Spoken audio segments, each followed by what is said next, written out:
let's talk about popping pills, specifically Sildenafil and Tadalafil, aka Viagra and Cialis. Can you take these things for fun? Are these recreational drugs? And what are some of the risks and consequences if you choose to do so? Let's begin by talking about what these drugs are. Both Viagra and Cialis and this entire category of drugs are what are known as PDE5 inhibitors. What that means is that they prevent the breakdown of PDE5 in the body. And what PDE5 does to the body is it allows blood to leave the penis, to go away from the erection. So what PDE5 inhibitors do, or they prevent that from happening. They prevent the thing that allows the blood to leave from allowing the blood to leave, thus boosting blood flow, trapping more blood inside of the structures of the penis. Now, it is important to note that these pills will not give you an erection on their own. You have to be able to get an erection in order to keep it. What they do is they keep it. These pills are primarily used to treat erectile dysfunction, which is when a man or someone with a penis has the inability to get and stay hard, especially for achieving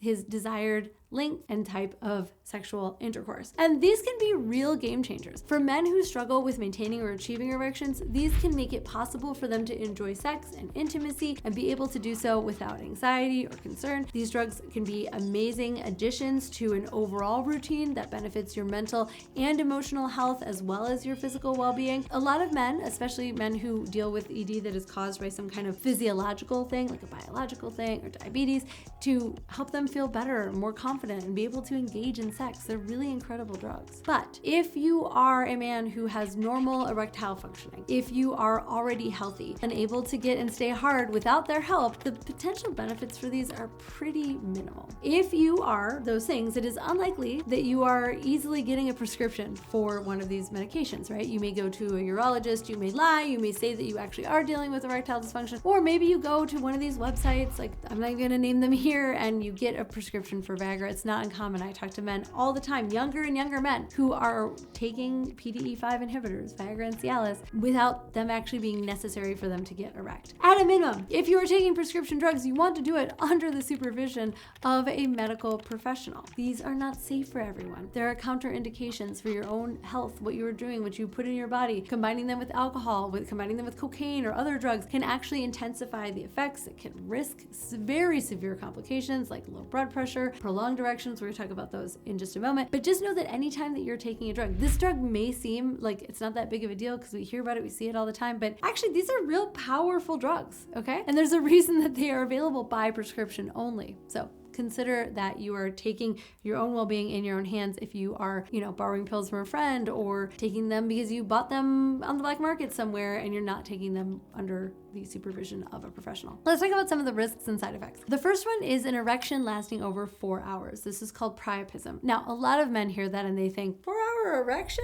Okay, I'm in. I would like me one of those. But here's the thing. When you have an erection that maintains its hardness for 4 hours in a row, what happens is you're not getting good oxygenated blood to that part of your body. Oxygen, we breathe it in, it goes into our blood, it circulates throughout the body. But if your penis is just staying hard, it's not going down and going back up like it would during normal non-drug aided intercourse, you are not circulating that blood to the rest of the body, which means that your penis is getting less and less and less and less and less oxygen throughout the entire time that you are erect, to the point where it can actually damage the tissue and make it harder for you to get an erection in the future. There are some horror stories about men having erections for 24 or 48 hours after taking too much PDE5 inhibitors, where their penis actually pretty much became just scar tissue. There are also other side effects from taking these, like visual disturbances. There's an effect on the eyes. It's often temporary, but at higher doses, the risk is much more serious. I did a whole video on some of the risks that you should consider before taking these drugs. And like I said earlier, heart and blood pressure issues, especially if you take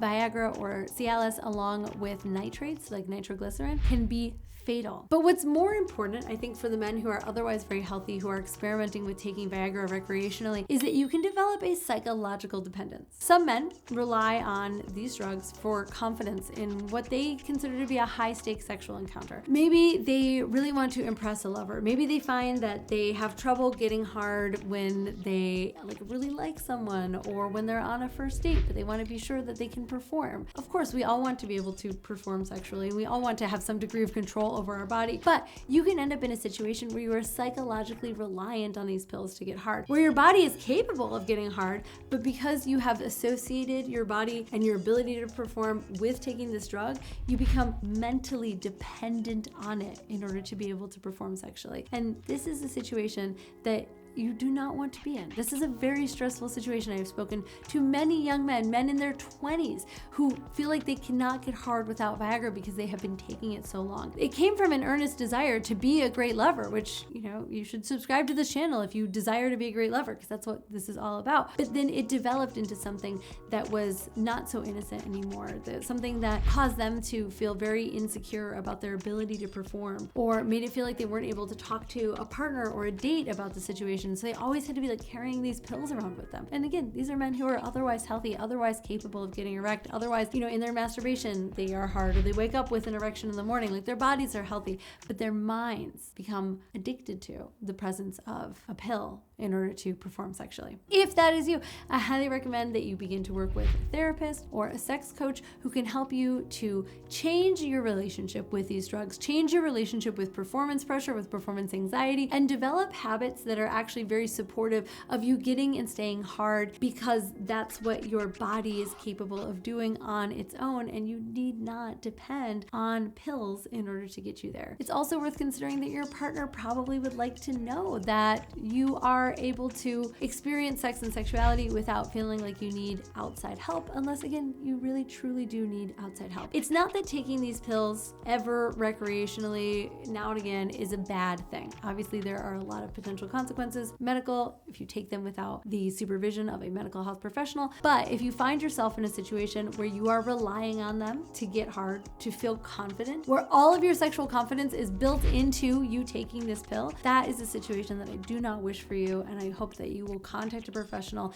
and begin to peel apart the layers, unpack how that relationship to these pills evolved, and do what you can in order to develop confidence in yourself as a lover without relying on any outside assistance. I'm Caitlin B. Thank you for watching. Make sure you are subscribed to my channel so that you don't miss anything on sex and relationships and how to have the best sex of your life. I'll see you here later.